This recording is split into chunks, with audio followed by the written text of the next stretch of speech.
Ah,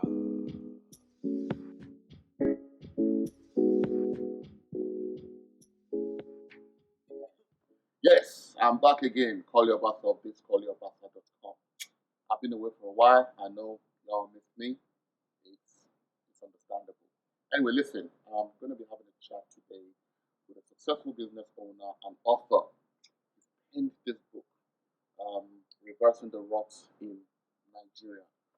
This is a critical expose um, about going on in Nigeria, past and present, about influential people who contributed or not contributed to the Nigeria project, and about religion and an open letter to Pastor E.A. Adeboye of the Redeemed Church. So we're going to be having a chat with him, and I will come back and let you know exactly what we discussed, and hopefully I'll catch you on the other side. See you later. It's me again, KoleObasa of ThisKoleObasa.com. Like I promised, um, I have with me having a chat with Mr. Olusegun Oyegbami, a successful businessman and author. The author of this book, Reversing the Rot in Nigeria. Thank you very much, sir, for joining us here on our show. Thank you. I know it's been very difficult getting hold of you. You're a very busy man, but you are here with us. We finally tracked you down. Thanks for joining us. Thank you, Kole. I don't know how successful I really am, but if you say so, well, Oh no, I won't worry with you over that. absolutely, absolutely. The book then, we can have a quick chat about it. I was intrigued when I saw uh, an advert in the Punch newspaper regarding this book. You call it a critical expose on the nation's economic, religious, and political cul-de-sac. Can you tell us a little bit about how you came about the concept of writing this book, especially the title? Well, if you want to know about the title, I think I owe that inspiration for the title to a professor in University of Ife. I can't remember his name very well now, but he wrote something about reversing the rot in the universities. And since I have been collating all these my disparate articles over the years, and I finally decided I was going to put them into a book. I said a very appropriate title would be Reversing the Rot in Nigeria, because I'm writing from the standpoint of being corrective and not just condemning. So I felt it would be an appropriate title, and I think from the way it has been received, I think it's a very appropriate title because it is catchy and it actually says what it attempts to, I mean, the book presents what it attempts to say. If we follow it right to everything inside it, we can really reverse the rot because the rot has gone deep enough. Okay. I'm really interested in knowing what the rot is, but before we get there, can you tell us a bit about yourself and if you've written before or what prompted you to write this book in particular? I've always had that hobby of putting my thoughts on paper. And I do believe that many of the topics that I have covered in this book had actually been written as far back as 2008. So it is a collation of what I have been observing. And over the years, having studied the humanities, I tend to want to practice what I actually learned in school, which is to have a critical insight into my environment. Okay. So, again, in the book, you mentioned about, I don't want to give too much away, but you did mention the correlation between religion and corruption in Nigeria. We're not giving too much away, but if you could expatiate a little bit on what you meant by that. Well, anybody who is a student of world affairs and actually studies all the societies in the world would see that when you have too much religion, you actually end up having corruption in that society. is not too far to seek. All the societies where you talk of being in tune with God, being religious, you find that they are not really advancing on human material index, by which I mean they go to church, they pray to God or they pray to Allah or Jesus Christ, but materially they are poor. So if God really wants us to have a good quality of life, I think we should be more interested in the things that will make for material advancement of humanity. Good food, good environment, good health, longevity, so that we should develop our society and not just attempt to develop our minds. Because people who claim to represent God, at the end of the day, they're the ones who are living large, and the rest of the society will probably be wallowing in poverty, following them. I think Fela put it a bit more succinctly when he said, when the people who peddle religion tell us our position is secure in heaven, but here on earth they are the ones enjoying more than the rest of the society. So I don't want to follow that train of thought. I would rather we pursue truth, equity, justice, hard work, and not just say we are being religious. Okay. Some people say religion is the number one cause of black folks' problems. Do you agree? And how do you relate this with what is happening in Nigeria today? Religion is actually the number one problem of the whole world, not just the black folks.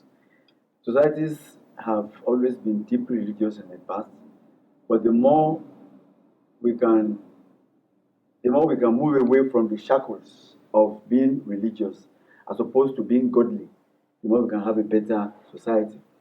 The way I look at it is this: when you are pursuing truth, justice, equity, and fair play, you are being godly, you are being in tune with God. But if you are just observing the rituals and tenets of religion as practiced in institutions, then you are just being merely religious. You are observing the shell of being godly without being genuinely godly. And the problem of African societies these days is that people who want to teach us about God themselves are not religious. They are not godly. They are not religious in the deep sense of practicing what they are preaching. I mean, one of my grouses is that you now have so many pastors and high ranking religious officials who use private jets. If Jesus Christ, who actually taught us and came down to this world as Son of God, could disdain of riches, could disdain of riding chariots and horses, which were the superior means of transportation in those days, and he actually went around barefooted and went to borrow a donkey when he needed to travel a long distance. If you could give us that example, I don't see any justification for any so called religious leader in the world today to own a private jet and say he's teaching me about God. I think that is really at odds with what I want to know. Okay, we could go on about religion, but that will take too much time. But let's touch on corruption, which is one of the topics, one of the major topics in your book. So, former Prime Minister David Cameron um, called Nigeria, as well as some other nations, fantastically corrupt. Yes, I had it. Hmm, considering you have a book that touches on corruption as well, do you agree with him? Unfortunately, I do. Because the corruption which I am trying to point out in this book has to do with government creating loopholes to actually aid and abet corruption in Nigeria. The job of any responsible government is to plug all loopholes.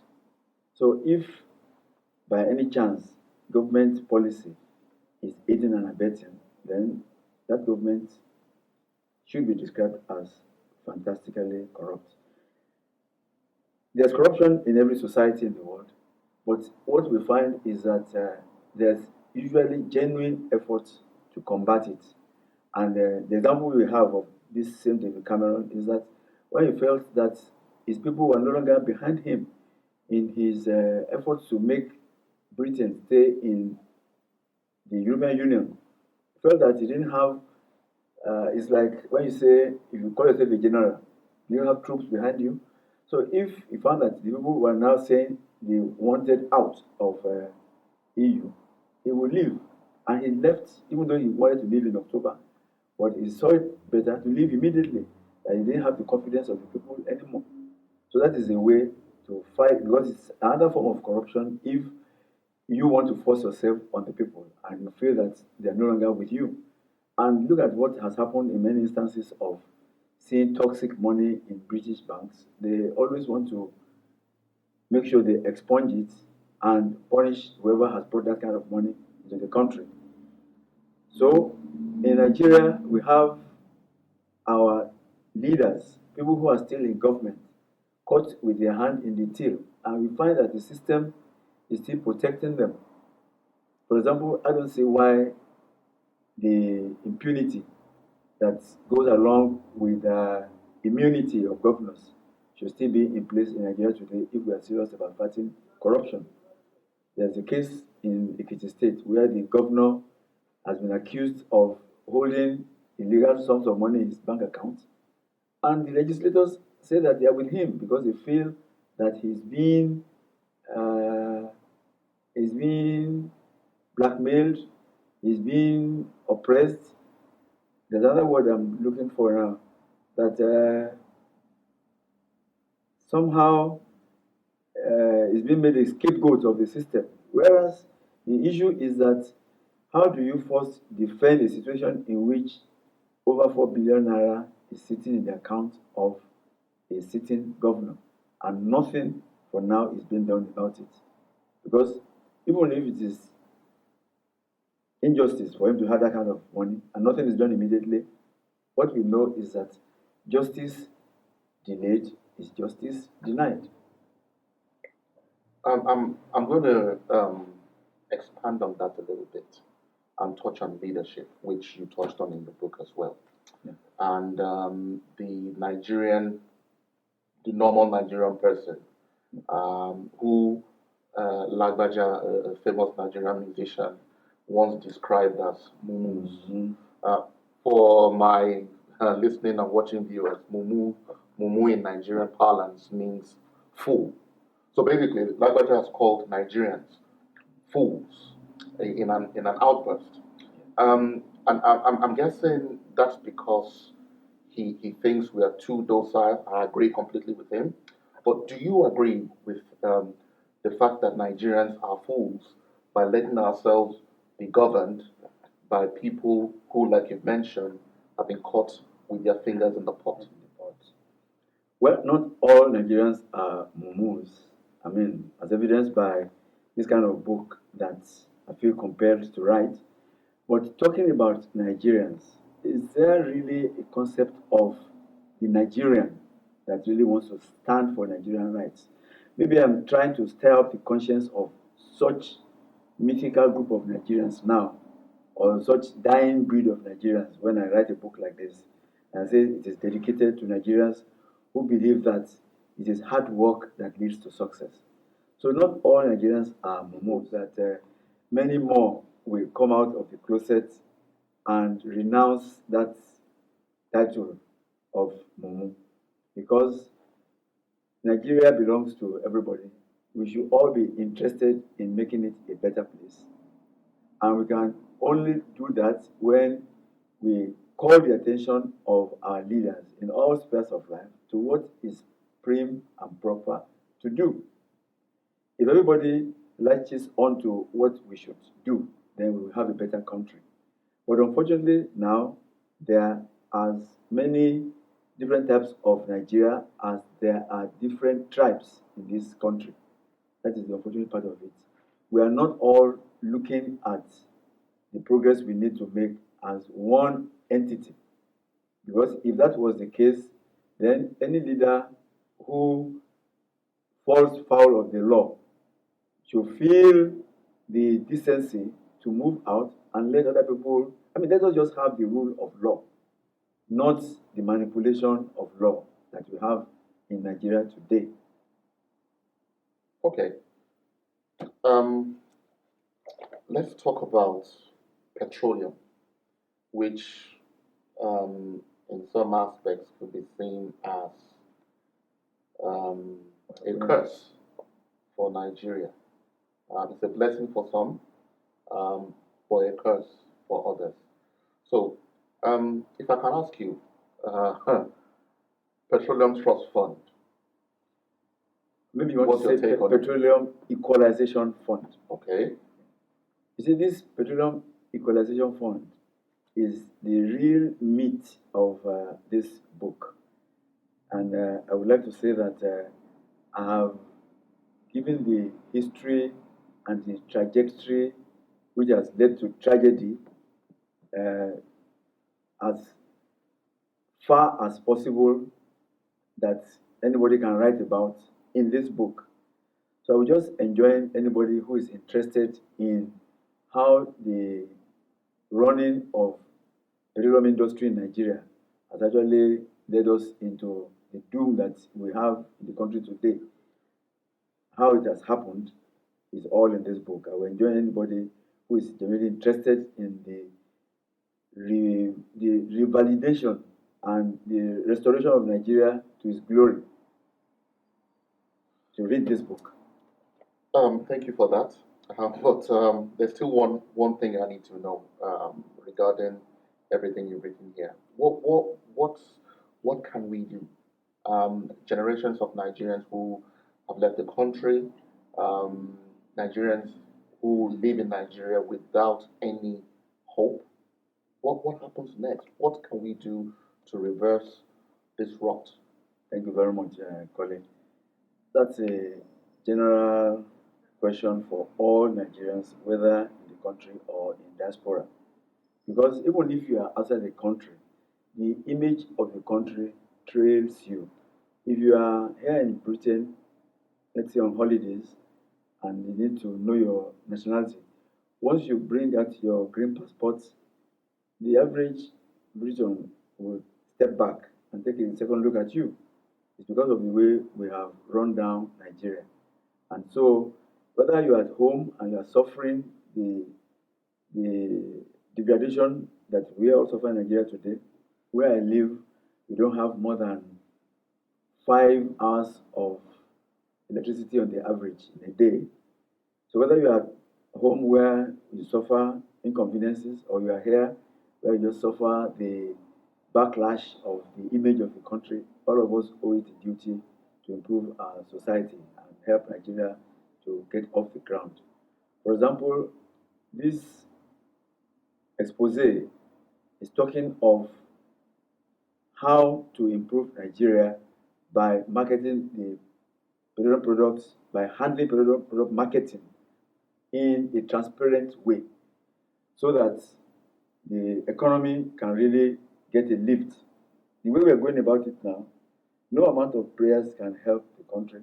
We just have to do a right about turn and do the needful so that the economy can start to get off the ground.